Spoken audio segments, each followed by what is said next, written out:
My best friend hid money in my jacket and accused me of stealing from her. She took it, she cried, and her mom believed her. But when the teacher checked the footage, everyone learned the real story. That's when she broke down. My name is Hannah Reed, and I'm 15 years old. At school, I've always been known as the quiet, dependable one. I study hard, I follow the rules, and I try to be the kind of student teachers can trust. My dream is to earn good grades and eventually win a scholarship because I know my family doesn't have money to waste. That's why honesty is so important to me. It's the one thing I never want anyone to question. My best friend, Maya Torres, couldn't have been more different from me. She was loud, funny, and loved being the center of attention. We had been inseparable since elementary school. We did everything together. Walking to class, eating lunch side by side, even having weekend sleepovers. To me, she was like a sister. I never thought I would have to question whether she was on my side. But as we grew older, I noticed little changes. When teachers praised me for getting top grades, Maya would smile. But sometimes, it didn't reach her eyes. When I was chosen to help in class, she would mutter jokes under her breath about me being the teacher's favorite. I laughed it off at first, thinking she was just teasing.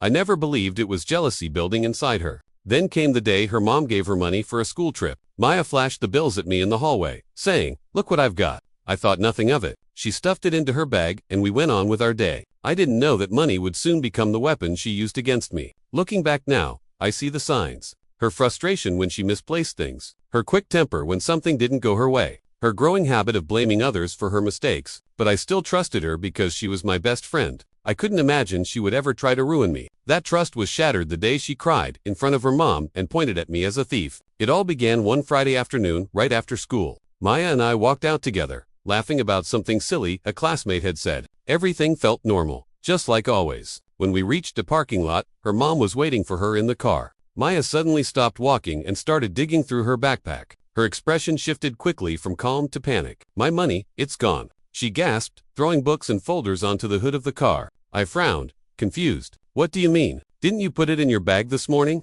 She looked up at me, eyes wide with fear. "I did. It was right here in the front pocket. Now, it's missing." Her mom stepped out of the car, worry written all over her face. "Maya, what happened?" And then, before I could process what was going on, Maya pointed straight at me. "She took it. Hannah took my money. I saw it in her jacket pocket." I froze. Her words hit me like a slap. "What? No, I didn't. Why would I ever do that?" But her mom's expression hardened immediately. "Hannah, this is serious. That money was for Maya's school trip. If you really have it, you need to give it back right now." I shook my head, my voice trembling. "I swear I don't have it. I never touched her money." Mia's face crumpled as she burst into tears. "I trusted you. You're supposed to be my best friend. How could you do this to me?" The sting of her words cut deep. She was acting so convincingly that for a moment, I even questioned whether everyone else would believe her. Around us, a few students slowed down to watch, whispering. My cheeks burned with humiliation. Her mom crossed her arms tightly. "Hannah, if she says she saw it in your jacket, then we need to check. Take it off."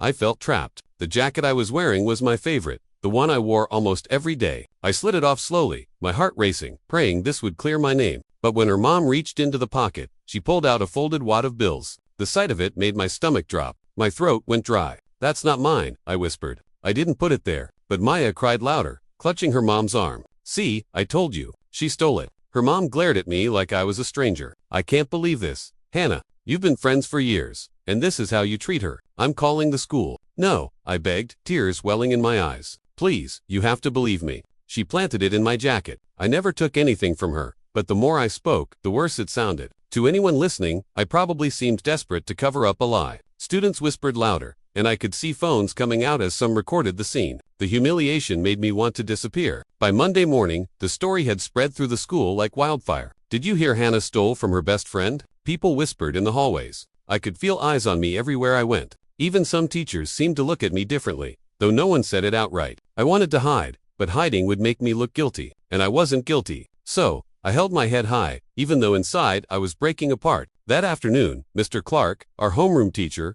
called me into his office. Maya and her mom were already sitting there looking grim. My own parents had been called, too, and they stood beside me, their faces full of confusion and worry. Mr. Clark leaned forward. "Hannah, Maya says she saw you take her money and hide it in your jacket. The money was found in your pocket. Do you have anything you want to say before I decide how to proceed?" My hands were shaking, but I forced myself to meet his eyes. "I didn't take it. I don't know how it got there, but I swear on my life, I never stole from her. She put it there herself. Please, you have to believe me." Maya jumped in immediately, her voice breaking. "She's lying. I know what I saw. I trusted her, and she betrayed me. Her mom nodded firmly. This has gone far enough. She needs to face consequences. The room spun. I could feel my parents' unease beside me, not knowing what to say. For a moment, I thought everything was lost. That my word would never be enough against Maya's tears and the money found in my pocket. But then, Mr. Clark leaned back in his chair, his eyes narrowing slightly. There's one thing I want to check before making any judgment. This classroom has security cameras. If anything happened around Hannah's jacket, it will be on the footage. The air went still. Maya's face was drained of color, and for the first time since this began, she didn't speak. In that silence, hope flickered inside me. Maybe, just maybe, the truth would finally have a chance to shine. When Mr. Clark mentioned the cameras, the room shifted. The air felt sharper, heavier, as if everyone realized that this wasn't just about words anymore. It was about evidence. My heart thudded in my chest, half in fear, half in relief. For days, I had been carrying the weight of an accusation I couldn't fight. Now there was finally a chance for the truth to speak louder than Mia's tears. Mia stiffened in her chair. She quickly wiped her face with her sleeve and tried to regain control. That's not necessary, she said, her voice shaky but firm. You already found the money in her jacket. Isn't that enough proof? Mr. Clark looked at her steadily, his tone calm but firm. Finding money in Hannah's pocket is only proof that it was there, not proof of who put it there. If this really happened the way you say, Maya, the cameras will show it. If Hannah is telling the truth, we'll see that, too. Either way, the footage will clear this up. My parents exchanged a glance. My mom placed a gentle hand on my shoulder, silently reassuring me. I could tell she wanted to believe me, but was afraid to hope too soon. My dad's jaw was tight, like he was holding back the urge to defend me right then and there. Maya's mom, however, crossed her arms and leaned back, her voice sharp. I don't see why we need to waste more time. My daughter doesn't lie. She said she saw Hannah take it, and the money was in Hannah's pocket. That should be enough. Mr. Clark didn't waver. Mrs. Torres, I respect your concern, but this is a school matter and I have a responsibility. To be absolutely fair, we'll check the cameras. Maya's lips trembled. She leaned forward, suddenly, her voice rising. Why are you making this such a big deal? She already admitted she doesn't know how the money got there. Isn't that suspicious enough? I clenched my fists, forcing myself to stay calm. Every instinct screamed at me to shout that she was lying, but I held my ground. This was my chance. I couldn't lose it by letting emotions take over. Instead, I said quietly but firmly, if I did it, the cameras will prove it. And if I didn't, then you'll all see that, too. I have nothing to hide. Mr. Clark nodded, giving me a small look of approval. Then he stood, motioning for us to follow. Let's go to the office. We'll settle this now. The walk down the hallway felt endless. Students peeked out of classrooms as we passed, whispering to each other. I could feel their eyes on me, burning holes into my back. The humiliation of being accused publicly was still raw, but step by step, I told myself the truth would set me free. When we reached the front office, the secretary looked surprised at the group walking in. But Mr. Clark spoke with quiet authority. We need to access the security footage from room 203. There's been a serious accusation, and we need to confirm what happened. She nodded quickly and pulled up the files. The glow of the computer screen lit the room as she scrolled through the footage. My stomach twisted. I prayed silently. Please let it show what really happened. Maya shifted beside me, chewing on her thumbnail. She looked smaller now, less certain, but still tried to keep her chin up. Her mom squeezed her shoulder, clearly convinced this was just a formality. Then the video began to play. The camera angle showed the classroom from the back corner, covering most of the desks, including the row where my jacket had been hanging. My heart pounded as the recording played back the afternoon in question. There I was, sitting at my desk, focused on my notebook. I didn't even glance at my jacket. A few minutes later, Maya walked over to sharpen her pencil, but instead of returning to her seat, she casually brushed against the chair where my jacket was hanging. Her hand slipped quickly into the pocket. In less than 2 seconds, she shoved something inside before walking back to her desk as if nothing happened. The office went silent. You could hear the faint buzz of the computer as the evidence played out in clear detail. My dad exhaled sharply, muttering, "Unbelievable." My mom pressed her hand to her mouth, her eyes wide. I felt tears sting my eyes. Not from fear this time, but from relief. The truth was finally there, undeniable and plain as day. Maya's face turned pale. She opened her mouth as if to say something, but no words came. Her mom looked at her, horrified, then back at the screen. "Maya, what did you do?" I stood straighter. My voice is quiet but steady. "I told you I didn't take it." Mr. Clark's expression was firm. "The footage is clear. Hannah didn't steal anything. Maya, you planted the money in her jacket." Maya's eyes filled with tears. Her shoulders shook as she finally broke down. The lie that had carried her for days had shattered in seconds. And for the first time since this nightmare began, I felt like I could breathe again. The office felt like it had stopped breathing. The footage had ended, and the silence that followed was louder than any shouting could have been. On the screen, the proof was clear. Maya had slipped the money into my jacket when she thought no one was watching. For days, I had been drowning under her accusation. My voice was ignored, my honesty doubted. But now, the truth sat right there in black and white, undeniable and sharp as glass.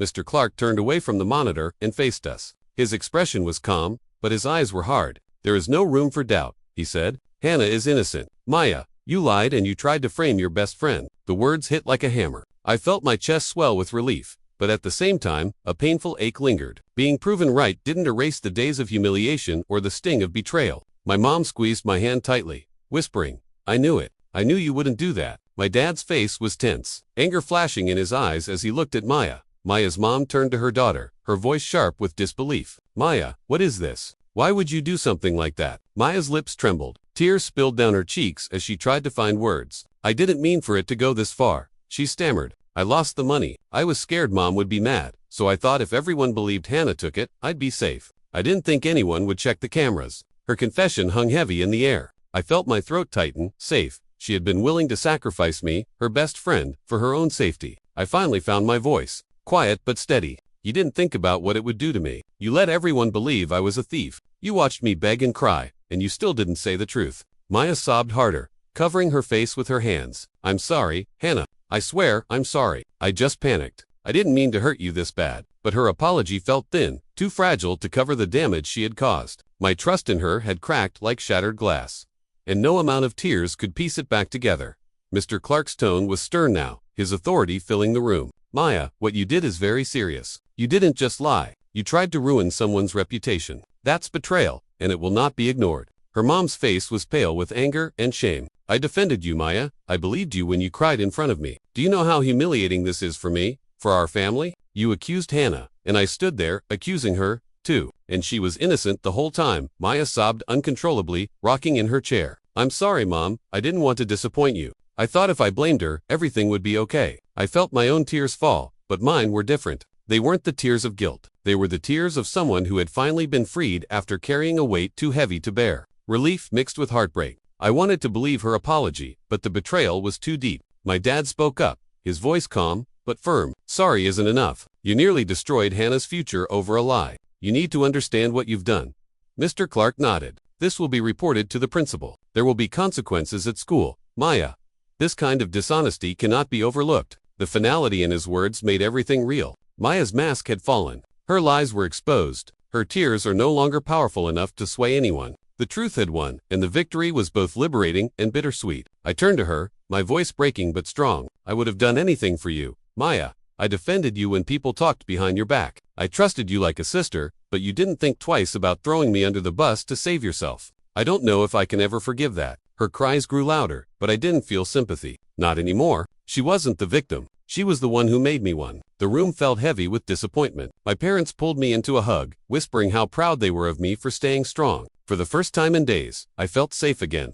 But I also felt the sharp ache of losing someone I once thought would always stand by me. As we left the office, I glanced back. Maya sat hunched over, her face buried in her hands, her mom's voice low but full of anger. The girl who had once been my best friend was now just a stranger with tears on her cheeks and lies on her conscience. Her lie had collapsed, and, in the wreckage, I was finally free. When the office meeting finally ended, I walked out with my parents by my side. Their arms around me felt like a shield, but inside, I was still trembling. Relief flooded me, knowing the truth had come out, but the betrayal lingered like a bruise that wouldn't fade. For days, I had been treated like a thief, doubted by people who should have known me better, humiliated in front of classmates. And all because of someone I called my best friend. At home that evening, my mom made me sit at the kitchen table, placing a cup of tea in front of me. She reached across and held my hands gently. "You did so well, Hannah. You stayed calm. You told the truth. And in the end, that's what saved you." My dad, still visibly angry, paced behind us. "I can't believe she did that to you. To frame her own best friend, that's not just childish, it's cruel."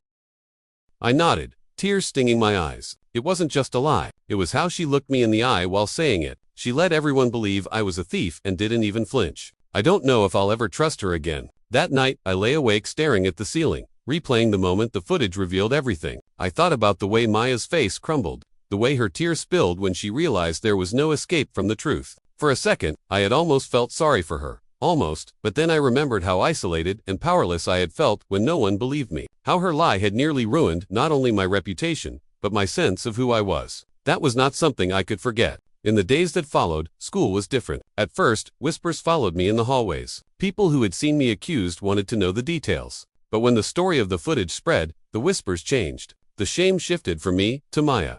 People shook their heads at her, whispering, "Can you believe she did that to her best friend?" For Maya, the fallout was immediate.